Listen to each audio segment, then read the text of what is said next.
আজকের এই দিনে 30শে নভেম্বর বাংলার রাখালরাজা শহীদ রাষ্ট্রপতি জিয়াউর রহমানকে এই চট্টগ্রামের সার্কিট হাউস সংলগ্ন একটি জায়গাতে ওনাকে এক আততায়ীর নির্মম নির্যাতনের শিকার হয়ে ওনাকে মৃত্যুবরণ শাহাদাত বরণ করতে হয়েছে। আজকের এই দিনে আমরা শহীদ রাষ্ট্রপতি জিয়াউর রহমানের রুহের আত্মার মাগফিরাত কামনা করছি। এবং আপনারা শহীদ রাষ্ট্রপতি জিয়াউর রহমান ওনার সম্পর্কে, ওনার যেই জীবন জীবিকা, ওনার যেই কর্মময় জীবন, উনি কিভাবে জীবন জীবিকা পালন করতেন আমাদেরকে জানতে হলে ওই চট্টগ্রামের সার্কিট হাউসের পাশেই একটি জিয়া স্মৃতি জাদুঘর রয়েছে।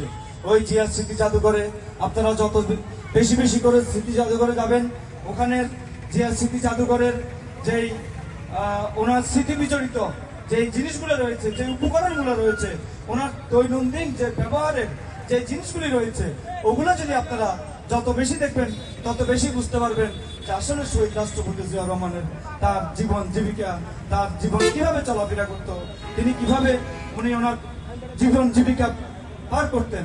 আমি আপনাকে ছোট্ট একটি উদাহরণ দিচ্ছি। উনি ওনার মৃত্যুর সময় উনি যে টুথপেস্টটি ব্যবহার করতেন, ওই পেস্টটি এখনো যেভাবে রয়েছে এখনো ঠিক সেভাবেই আছে। ওখানে গেলে দেখবেন ওই টুথপেস্টে মনে হয় আমরা সাধারণত বাসায় এরপরে টিপার আর কোনো